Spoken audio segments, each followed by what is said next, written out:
so folks know I am a soccer dad, and my baby girl has worked her way, back onto the field after multiple knee injuries and surgeries for her senior year. Salute, salute, salute. So we go to the game, and part of the context is we're playing in a part of this area where I did grow up in what I think will be relevant later, this suburban Section 8 housing situation, the hood of the suburbs. So we literally had, again, a microcosmic reputation. We were the black, the dangerous, the threatening, that had to be policed. One of a handful of little neighborhoods, and they're literally just like one street, one and a half street. But since I've left, this place has gentrified, at least around that street, is further gentrified and gotten, more white and more money. And they have this new high school there that didn't exist when I was there. So it was kind of like going back to where I used to live, but it was also something brand new. The sun is shining on one side of the field and not on the other, like blazing onto the stands. So a lot of the parents, because this is unfortunately, women's sports are not the most attended. So there was plenty of room on the visiting side that was shaded for us to be in a little corner of the little thing. And usually there's no drama. Everybody's like, it's like real relaxed. At most there's some, hey ref, come on, hey, and every once in a while there's something, but in all my years of doing this, there's never been an issue. I don't know to what extent this plays into it, but I did, my standard when they do the national anthem, I stay seated. I don't make a fuss, but I don't stand up. I don't know if this, I don't know, but I just want to throw that in there that this was part of the context. Longer story short, the game is terrible for us, and we're getting trounced. It's 3-0 at the end of the game, like only a few minutes left, and 3-0 in soccer is like 50-0 in American football. It's a wrap. So we're sitting there, and all of a sudden I hear this voice to my right say, "There's plenty of shade on the other side of the stadium now. You all can go." And I just didn't. Oh, I should also say it's very racially diverse. It is very much the stereotype of Columbia, Maryland. It's like their team was mostly white, but had, some black and brown. Our team is a little more diverse than that. The stands, you got everybody's there, interracial couples of all kinds, like everything is happening. So it's a very, but I hear this clearly white woman's voice say, it's shade over there. I just ignore it. Not, nobody's saying anything. I'm sitting with my wife. Other people are with their,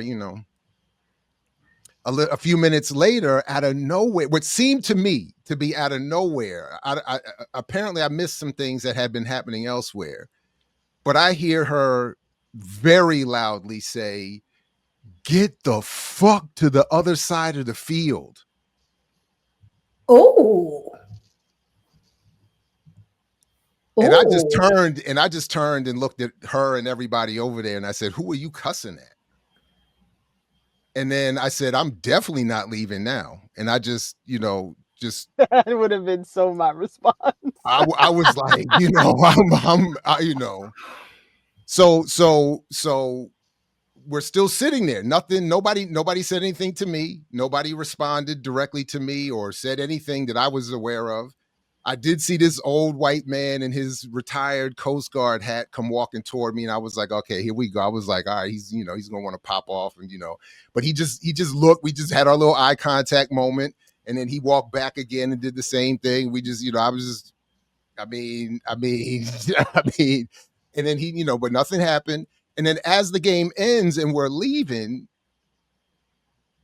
one of the white women parents on our team I hear her telling that apparently one of their male fathers had said something to her about being on this side of the field. Like, you're not supposed to be on this side of the field, this, that, and the third. And I'm still like, why is this? This is such a wild. And her husband is like, point him out. Like, who is it? I'm still not really fully locked in yet. I'm like, wow, that's crazy. I can't believe, and we just start to, slowly walk away. And then I walk up on it, and she and her husband have already gotten into it with this father. A little, I thought initially maybe Somali, he may be Indian, but a little brown skin dude. And he's screaming at them. And her husband is saying, don't talk to her like that. Don't talk to her like that. And I said something like, I couldn't help it. I said something like, that's crazy, or just, I can't even, like, what are we doing? And then he actually reaches out and puts his hand on, like, grabs my wrist to say, why are you get still out here of this here. morning? Why are you still here this morning? You I paid think your it's bail the already? 54. I'm Like, honestly how not are you sure. here? So I just pulled my hands back and I said, do not put your hands on me. I said, I'm not going anywhere. And he was like, this is our field. I was like, this is not your field. And then the coach comes over, the white coach, gray beard, got to be my age, comes over and he shoves me from the other side of the fence and says, get out of here. Oh, hell no. How did you make it out? I just want Jared, to know I'm how you so made it out. disappointed because you started this story talking about you was from the hood part of the suburbs. I And know. I have heard 3 points No, I of know. physical No, contact. yeah, no. I'm saying you count them up. Count them up. I am so disappointed. Not to mention the verbal assault. Yes. Oh, I because the am. sports mom in me, I love popping off at games. Like it's like it's my life. I live for Listen, it. Amber, you and me, we are here because Me and my husband are on some list at the place where my kids play games. My husband then almost fought like 2 or 3 times. I only like 1 time, but if I hear you say anything, what you say it again.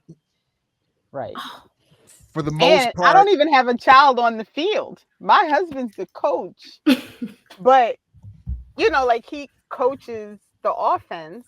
And so I always end up being real cool with like the quarterback's parents and and that's who, people notoriously talk to. Like I almost got in a fight because another family was mocking our quarterback one time. And I was like, that's a 16-year-old child. If you don't sit your ass down.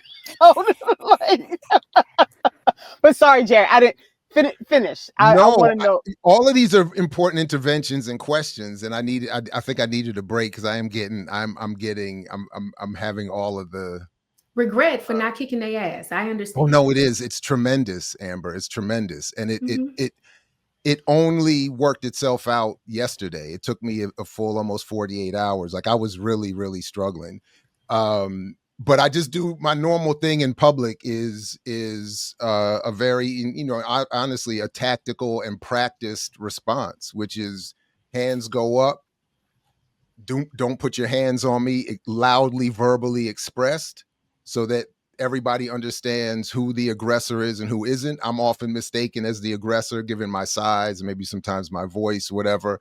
And I'm just like, I'm not, and then also my hands are up, at ready for, what might be next. But I was just, the other part of it is I do think about where I am. And I also think about my age and my physical capability and the fact that my daughter and my wife are here, which do play a factor in my responses. Because the real goal is for all of us to just leave.